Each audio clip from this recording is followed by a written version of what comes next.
എങ്ങനെയാണ് നമ്മുടെ ദുരന്ത നിവാരണ, ദുരന്ത പരിപാലന, ദുരന്ത പ്രതികരണ സംവിധാനമെങ്കിൽ അത് അമ്പേ പരാജയമെന്ന് പറയേണ്ടി വരില്ലേ? കോഴിക്കോടുള്ള ലോറി ഡ്രൈവറായിട്ടുള്ള അർജുൻ കർണാടകത്തിലെ 2 സഹോദരങ്ങളോടൊപ്പം കാണാതായിട്ട് ഇന്നേക്ക് എത്ര ദിവസമാകുന്നു? എന്തെല്ലാം പൊറാട്ട് നാടകങ്ങളാണ് അവിടെ നടക്കുന്നത്? ആദ്യം അന്വേഷിക്കുന്നു, പ്രാദേശിക തലത്തിൽ അന്വേഷിക്കുന്നു, പ്രാക്ടീസ് ഉള്ളവരെയും പരിചയമില്ലാത്തവരെയും പരിചയസമ്പന്നത്തിലവരെല്ലാവരെയും ഇറക്കി പരിശോധിപ്പിക്കുന്നു. പണമില്ല എന്ന് പറയുന്നു. ജില്ലാതലത്തിൽ മാത്രം കാര്യങ്ങൾ കോർഡിനേറ്റ് ചെയ്യുന്നു. സംസ്ഥാന തലങ്ങളിലോ അന്തർ സംസ്ഥാന തലങ്ങളിലോ ചർച്ചകൾ നടക്കുന്നില്ല. കത്തെഴുതിയെന്ന് പറയുന്നു, മുഖ്യമന്ത്രിയെ കാണുന്നു, വീട്ടുകാർ കാണുന്നു, വീട്ടുകാർ പത്രസമ്മേളനം നടത്തുന്നു, വീട്ടുകാർ എംപിമാർക്ക് കത്തയക്കുന്നു, മുഖ്യമന്ത്രിമാർക്ക് മെയിൽ അയക്കുന്നു, പ്രധാനമന്ത്രിക്ക് മെയിൽ അയക്കുന്നു. ഇതാണോ ഈ രാജ്യത്തിലെയും സംസ്ഥാനങ്ങളിലെയും ദുരന്ത പരിപാലന സംവിധാനം? എന്നിട്ട് ഇപ്പോൾ അവസാനം വെള്ളത്തിന് പഴിയായി. നദിയിലെ പുഴയിലെ നോട്ട് കൂടിപ്പോയത് കൊണ്ടാണ്, ആഴത്തിൻ്റെയും ചുഴിയുടെയും നോട്ട് കൂടിപ്പോയത് കൊണ്ടാണ് പ്രശ്നമെന്ന് പറഞ്ഞു. നോട്ട് കുറഞ്ഞപ്പോൾ പണമില്ല എന്ന് പറഞ്ഞു. പണം കണ്ടെത്തിയപ്പോൾ 3 ദിവസത്തേക്ക് മാത്രം ഡ്രഡ്ജറെ വിളിക്കുന്നു. ആദ്യം പറഞ്ഞു പാലങ്ങളുടെ അടിയിൽ കൂടി ഡ്രഡ്ജർ പോകില്ല എന്ന് പറഞ്ഞു. തൃശ്ശൂരിൽ നിന്ന് ഡ്രഡ്ജർ കൊണ്ടുപോകാൻ ശ്രമിക്കുന്നു. തൃശ്ശൂരിലെ ആളുകൾ ചെന്നിട്ട് നോക്കിയിട്ട് ആ ഡ്രഡ്ജർ അനുയോജ്യമല്ല എന്ന് പറയുന്നു. പിന്നെ വീണ്ടും ഗോവയിൽ നിന്ന് ഡ്രഡ്ജർ കൊണ്ടുവരുന്നു. തികഞ്ഞ അനിശ്ചിതത്വം, 100% അനിശ്ചിതത്വം. 10-75 ദിവസം കഴിഞ്ഞു 2-3 ആളുകൾ മരിച്ചിട്ട് അവരുടെ ഡെഡ് ബോഡി ഉണ്ടോ എന്നറിയുന്നത്. ഗോൾഡൻ അവേഴ്സും ഗോൾഡൻ മൊമെന്റും ഗോൾഡൻ ഡേയ്സും എല്ലാം കളഞ്ഞു കുളിച്ചു. അവസാനം ഇപ്പോൾ വീണ്ടും അനിശ്ചിതത്വത്തിലേക്ക്. വീട്ടുകാർ വീണ്ടും മുഖ്യമന്ത്രിയെ കാണുന്നു. മുഖ്യമന്ത്രി ഡിസാസ്റ്റർ മാനേജ്മെന്റ് അതോറിറ്റിക്ക് കത്ത് കൊടുക്കുന്നു. അവിടെ നിന്ന് ആ കത്ത് കളക്ടർക്ക് പോകുന്നു. കളക്ടർ ആ കത്ത് വീട്ടുകാർക്ക് താല്പര്യമുണ്ടെങ്കിൽ, കുടുംബത്തിന് താല്പര്യമുണ്ടെങ്കിൽ അന്വേഷിക്കാമെന്ന് പറയുന്നു. ഇത് അർജുനന്റെ തിരോധാനം ഒരു കുടുംബ വിഷയം എന്നത് മാറി ഒരു സാമൂഹ്യ വിഷയമായി കഴിഞ്ഞില്ലേ? അർജുനെയും കൂട്ടരെയും കണ്ടുപിടിക്കണ്ടേ? കർണാടകത്തിലെ ചിലരുടെ പ്രസ്താവനകൾ കേട്ടാൽ തോന്നും അർജുനന് വേണ്ടി മാത്രമാണ് അന്വേഷിക്കുക, അർജുനൻ മാത്രമാണ് ജീവനുള്ള, അല്ലെങ്കിൽ കണ്ടുപിടിക്കേണ്ട ജീവൻ, ബാക്കി 2 പേർ കാര്യം എന്തോ ആയിക്കോട്ടെ. ലോറി കണ്ടുപിടിക്കാൻ ഇറങ്ങുമ്പോൾ സ്കൂട്ടർ കിട്ടുന്നു, ഒന്നിലധികം ലോറി കിട്ടുന്നു. എന്തെങ്കിലും ഒരു ചെറിയ ലോറിയുടെയോ വാഹനത്തിൻ്റെയോ ഏതെങ്കിലും ഒരു ചെറിയ പാർട്സ് കിട്ടിയാൽ ഉടൻ തന്നെ എല്ലാം കിട്ടിയെന്നുള്ള വാർത്തകൾ വരുന്നു.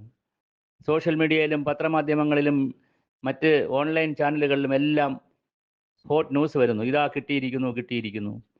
മൃഗങ്ങളുടെയും മറ്റ് പക്ഷികളുടെയും ഒക്കെ അസ്ഥികൾ കിട്ടിയാലും ഉടൻ മനുഷ്യന്റെ കിട്ടി DNA നടത്തണമെന്ന് പറയുന്നു.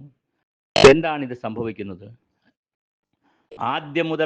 തുടക്കം മുതൽ തന്നെ യാതൊരു പ്ലാനുമില്ലാതെ, പദ്ധതിയുമില്ലാതെ, കൃത്യമായൊരു മാസ്റ്റർ പ്ലാൻ ഇല്ലാതെ സംസ്ഥാന ദേശീയ ദുരന്ത നിവാരണ അതോറിറ്റികൾ യാതൊരു ഹോംവർക്കും ചെയ്യാതെ, മറ്റൊരു സംസ്ഥാനത്തിൽ നടന്ന വിഷയമെന്നുള്ള നിലയിൽ കേരള കർണാടക സർക്കാരുകളുടെ ഏകോപിതമായ കമ്മിറ്റികളില്ലാതെ അങ്ങനെ അങ്ങ് ഒരുതരം എന്താ പറയുക, പൊറാട്ട് നാടകം നടക്കുകയാണ്.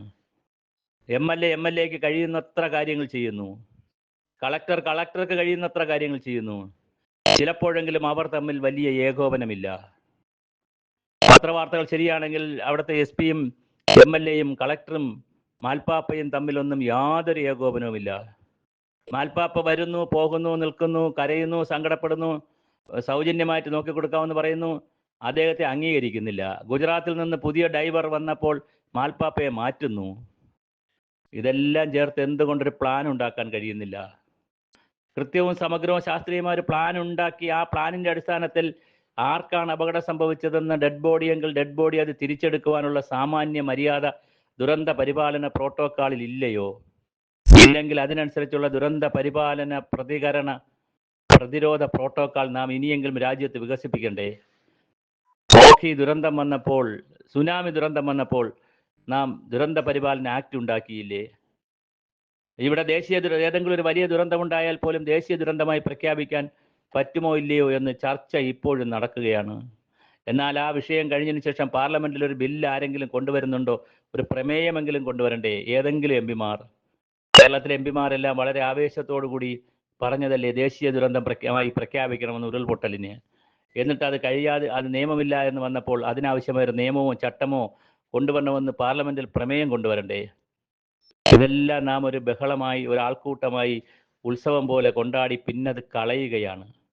ഇവിടെ ശിരൂരിൽ അർജുനൻ എവിടെയാണെന്ന് അറിയേണ്ടത് ഇന്ന് കുടുംബത്തിന്റെ മാത്രം ആവശ്യമല്ല, ഒരു സമൂഹത്തിൻ്റെയും ആവശ്യമെന്നതിനപ്പുറം നമ്മുടെ ഭാരതത്തിലെ, ഇന്ത്യയിലെ, കേരളത്തിലെ, കർണാടകത്തിലെ ദുരന്ത പരിപാലന പ്രതികരണ പ്രതിരോധ മാർഗങ്ങളുടെ വിജയത്തിന്റെ സൂചകം എന്തെന്നറിയുന്നത് ഇത്തരം അപകടങ്ങളുടെ പരിഹാരം കാണുമ്പോഴാണ്. അങ്ങനെ ഒരു കേസ് സ്റ്റഡിയായി മാറിയ ഒരു വിഷയത്തെ കേവലം ഒരു കുടുംബത്തിലെ ഏതെങ്കിലും ഒരു സഹോദരനെ അല്ലെങ്കിൽ ഒരു അർജുനനെ കിട്ടുന്ന രീതിയിലേക്ക് ചുരുക്കി ഈ വിഷയത്തെ എന്തിനാണ് നിങ്ങൾ ചുരുക്കി കൊണ്ടുവരുന്നത്? ഇതൊരു നാടിൽ സംഭവിച്ച വലിയ പ്രതിസന്ധിയാണ്, പ്രശ്നമാണ്. ശിരൂർ എന്ന് പറയുന്നത് ഒരു പ്രതീകമാണ്, സൂചകമാണ്.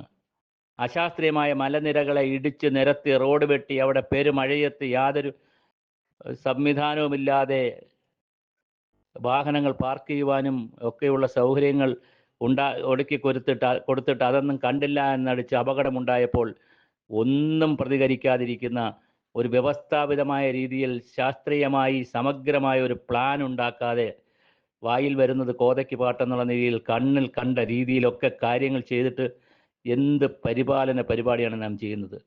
നാം റോക്കറ്റ് അയക്കാൻ നമുക്കറിയാം, ചന്ദ്രനിൽ ആളുണ്ടോ എന്ന് അയക്കാൻ നമുക്കറിയാം, വിമാനത്താവളങ്ങൾ വലുത് നിർമ്മിക്കാൻ അറിയാം, ചൊവ്വയിലും അതുപോലെ മറ്റ് സൂര്യനിലും വ്യാഴനിലുമൊക്കെ ആളുകളെ അയക്കാൻ നമുക്കറിയാം. കൺമുന്നിലെ മണ്ണൊലിച്ചു പോകുന്നത് കണ്ടുപിടിക്കാൻ നമുക്കറിയില്ല. മലകൾ ഇടിഞ്ഞു പോകുന്നത് കാണാൻ നമുക്ക് മുൻകൂട്ടി അറിയാൻ കഴിയുന്നില്ല. ഉരുൾപൊട്ടലുകൾ എങ്ങനെയാണ് മുൻകൂട്ടി പ്രവചിക്കുക എന്ന് നമുക്കറിയില്ല. മണ്ണ് നഷ്ടപ്പെടുന്നതും വെള്ളമില്ലാതാകുന്നതും മലയിടിയുന്നതും എങ്ങനെയെന്ന് നമുക്കറിയില്ല. ഒരു ചെറിയ മലയിടിഞ്ഞ് അവിടുത്തെ റോഡിലെ 2, 3, 4 വാഹനങ്ങൾ അവിടെ അടുത്തുള്ള കുഴിയിലും താഴ്വരയിലും അവിടുത്തെ നദിയിലും വീണിട്ട് അതെങ്ങനെ തിരിച്ചെടുക്കണമെന്ന് നമുക്കറിയില്ല. എന്താണ് ഈ സംവിധാനങ്ങൾ?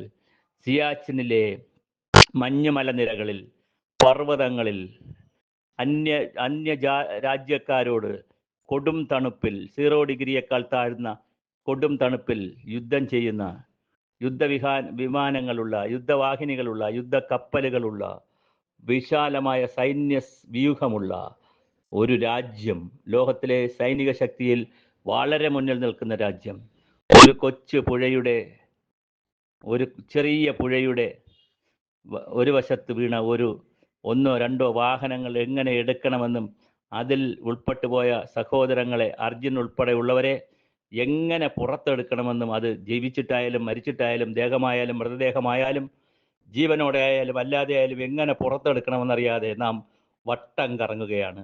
എന്താണ് നമ്മുടെ രാജ്യത്തെ ദുരന്ത പരിപാലന സംവിധാനം? ഇതാരോടാണ് പറയുക? ആരെയാണ് പറ്റിക്കുക? ദിവസവും മാധ്യമങ്ങൾ കാണുമ്പോൾ, വാർത്തകൾ കേൾക്കുമ്പോൾ നമ്മുടെ ശാസ്ത്രം തോറ്റുപോകുന്നുവോ? ശാസ്ത്രമാണോ തോറ്റത്? ശാസ്ത്രം കൈകാര്യം ചെയ്യുന്ന മനുഷ്യരാണോ തോറ്റത്? എവിടെയാണ് നമുക്ക് തോൽവി സംഭവിക്കുന്നത്? ദുരന്ത നിവാരണത്തിൽ ഇത്രയേ ഉള്ളൂ നമ്മുടെ സംവിധാനം. ദേശീയ ദുരന്ത നിവാരണ അതോറിറ്റിയും സംസ്ഥാന ദുരന്ത നിവാരണ അതോറിറ്റികളും ജില്ലാ ദുരന്ത നിവാരണ അതോറിറ്റികളും പ്രാദേശിക സമിതികളും അടക്കം വിപുലമായ സന്നാഹങ്ങളും സാമ്പത്തിക സ്രോതസ്സും എല്ലാം ഉണ്ടായിട്ട് എന്തേ നമ്മൾ ഒരു ചെറിയ അർജുനന് മുന്നിൽ, ഒരു ചെറിയ സംവിധാനത്തിന് മുന്നിൽ, ചെറിയ ഒരു അപകടത്തിന് മുന്നിൽ നാം മടിച്ചു നിന്ന് പോകുന്നു? എവിടെയാണ് നാം തോൽക്കുന്നത്? വീണ്ടും ചോദിക്കട്ടെ, ശാസ്ത്രമാണോ, സാങ്കേതിക വിദ്യയാണോ, ഉപകരണങ്ങളാണോ, ഏതോ അതൊന്നും ഇല്ലാത്ത മനുഷ്യരാണോ? അവിടെ ഒരു VVIPയുടെ വാഹനമാണ് മറിഞ്ഞിരുന്നെങ്കിൽ എന്ത് ചെയ്തേനെ നാം?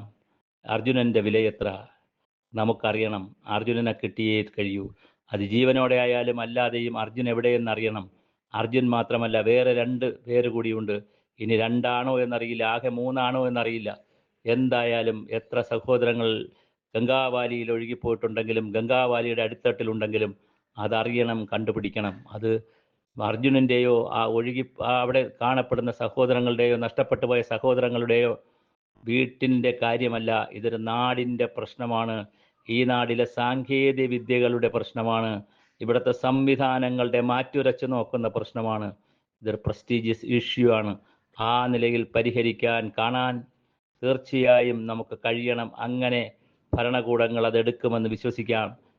കഴിയുന്നത് വേഗം നല്ലൊരു മാസ്റ്റർ പ്ലാൻ ഉണ്ടാക്കി വൈകാരികമായ നിമിഷങ്ങൾ ഏതെങ്കിലും ഒരു കഷ്ണം തടിയോ ഒരു ടയറോ ഒരു പീസ് കമ്പിയോ കിട്ടിയാൽ ഉടനെ മനാഫിനെ കാണിച്ച് അവരെ കാണിച്ച് ഇവരെ കാണിച്ച് കുടുംബാംഗങ്ങളെ കാണിച്ച് വൈകാരിക നിമിഷങ്ങൾ ഉണ്ടാക്കാതെ വളരെ സമഗ്രമായി എന്തെല്ലാം ആ പുഴയ്ക്കടിയിൽ പോയിട്ടുണ്ടോ അവയെല്ലാം വീണ്ടെടുക്കുവാനും ഈ കാണാതായ 3 പേരുടെ ഏത് രൂപത്തിലുള്ള കാര്യങ്ങളായാലും മരിച്ചിട്ടായാലും മൃതദേഹങ്ങളായാലും പൂർണ്ണമായിട്ടായാലും ഭാഗികമായിട്ടായാലും എങ്ങനെയായാലും അതെല്ലാം പുറത്തെടുക്കുവാനുള്ള വിപുലവും വിശാലവും സമഗ്രവും ശാസ്ത്രീയമായ ഒരു പ്ലാൻ ഇനിയെങ്കിലും ഉണ്ടാകട്ടെ. അങ്ങനെ ഉണ്ടാകുമെന്ന് നമുക്ക് പ്രതീക്ഷിക്കാം. അല്ലെങ്കിൽ നമുക്ക് പറയേണ്ടി വരും ഒരിക്കൽ കൂടി നമ്മുടെ ദുരന്ത പരിപാലന, ദുരന്ത പ്രതികരണ, ദുരന്ത പ്രതിരോധ സംവിധാനം അമ്പേ പരാജയമാണെന്ന്. അതുകൊണ്ട് അങ്ങനെ വരാതിരിക്കട്ടെ. അർജുനനെ കഴിയുന്നൊരു വേഗം കിട്ടാവുന്ന രൂപത്തിൽ അർജുനൻ്റെ ശരീരം അല്ലെങ്കിൽ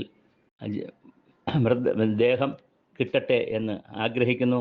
അതായിരിക്കണം മുൻഗണന. മറ്റെല്ലാം മാറ്റിവെച്ച് ഇനിയും വീട്ടുകാരെ കൊണ്ട് അപേക്ഷ കൊടുപ്പിച്ച് നിവേദനമാക്കി അതിങ്ങനെ അങ്ങോട്ടും ഇങ്ങോട്ടും തട്ടിക്കളിക്കുന്ന പരമ്പരാഗത കൊളോണിയൽ ബ്യൂറോക്രാറ്റിക് വ്യവസ്ഥ മതിയാക്കി സർക്കാരിൻ്റെ, കർണാടക ഗവൺമെൻറ്റിൻ്റെ, കേരള സർക്കാരിൻ്റെ ദേശീയ ദുരന്ത നിവാരണ അതോറിറ്റിയുടെ ഒരു പ്രസ്റ്റീജിയസ് ഇഷ്യൂ ആക്കിയെടുത്ത് അർജുനെയും കൂട്ടരെയും വളരെ വേഗം കണ്ടെത്തുക. അതാണ് സമൂഹം ആവശ്യപ്പെടുന്നത്, കേരളം ആവശ്യപ്പെടുന്നത്, കർണാടകം ആവശ്യപ്പെടുന്നത്, രാജ്യം ആവശ്യപ്പെടുന്നത്.